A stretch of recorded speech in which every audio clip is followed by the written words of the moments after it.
अगर आप कभी भी बीओपीपी बैग के रेट्स कंपेयर करो और फिर ये सोचो कि बैग तो सेम है पर रेट्स अलग क्यों है, तो ये वीडियो आपके लिए है। बीओपीपी बैग के रेट्स काफी सारी चीजों पर डिपेंड करते हैं, वो हम आगे वीडियो में समझते हैं। फर्स्ट फैक्टर होगा बैग का साइज और उसकी कैपेसिटी, कि बैग का साइज क्या होगा और उसकी कैपेसिटी क्या होगी।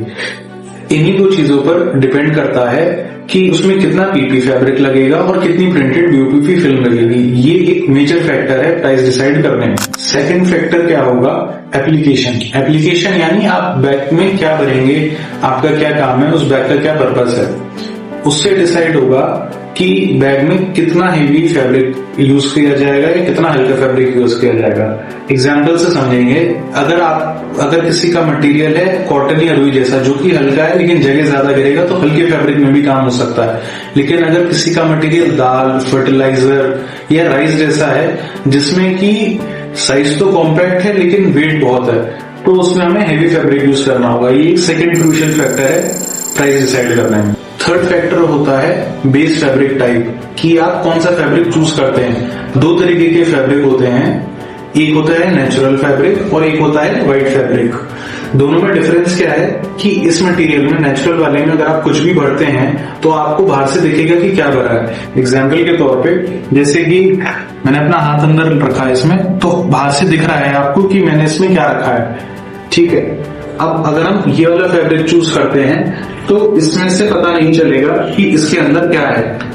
हाथ में अभी भी इसके अंदर रखा है लेकिन आपको कुछ दिख नहीं रहा होगा बाहर से।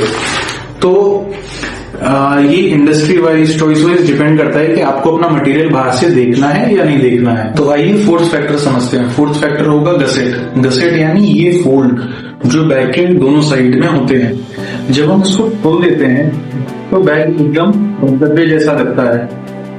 ये देखिए दोनों साइड से, इससे एक अच्छा प्रेजेंटेशन आता है और एक डिफरेंट विजिबिलिटी बनती है। तो आइए फिफ्थ फैक्टर समझते हैं कि फिफ्थ फैक्टर क्या होता है। फिफ्थ फैक्टर है पिंच बॉटम, कि बॉटम की सिलाई यानी नीचे जो कट्टे की सिलाई है वो किस तरीके की है। नॉर्मल कट्टे की सिलाई ऐसी होती है, आपको धागा और उसके स्टिच, उसका फोल्ड दिखेगा, ये नॉर्मल सिलाई हो गई। पिंच बॉटम में आपको नहीं दिखता कि धागा कहाँ है और उसकी सिलाई किस तरीके से है। ये एक राउंड की तरीके से हो जाती है। कट्टा इसमें स्टिल खड़ा हुआ है, इसमें जो है वो स्ट्रेंथ और वो बात नहीं आ रही। तो लास्ट फैक्टर, सिक्स्थ फैक्टर होता है प्रिंटिंग फिनिश, कि आपको कौन सी प्रिंटिंग फिनिश चाहिए अपने बैग पर। स्टार्टिंग होती है ग्लॉसी फिनिश से।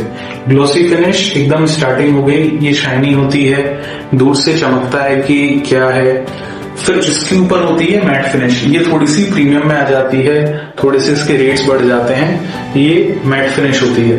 और फिर इन सबसे ऊपर होती है मेटालिक फिनिश, आपको एकदम मेटल जैसी फिनिश होती है। ये सिल्वर फॉइलिंग, ये गोल्डन फॉइलिंग आती है बैग पर, ये होती है मेटालिक फिनिश, ये सबसे ज्यादा प्रीमियम होती है। तो तीन फिनिशेस के हिसाब से उसकी कॉस्ट डिसाइड होती है। तो जब भी आप यूपीपी बैग का रेट कंपेयर करें तो केवल पर पीस या पर केजी का रेट ना देखें, उसकी साइज, उसका एप्लीकेशन, उसकी फैब्रिक की टाइप, कि ट्रांसपेरेंट है कि वाइट है, या उसमें गसेट है कि नहीं, उसमें पिंच बॉटम है कि नहीं, और उसकी प्रिंटिंग की फिनिश कौन सी है, मेटेलिक है, मैट है या ग्लॉसी है।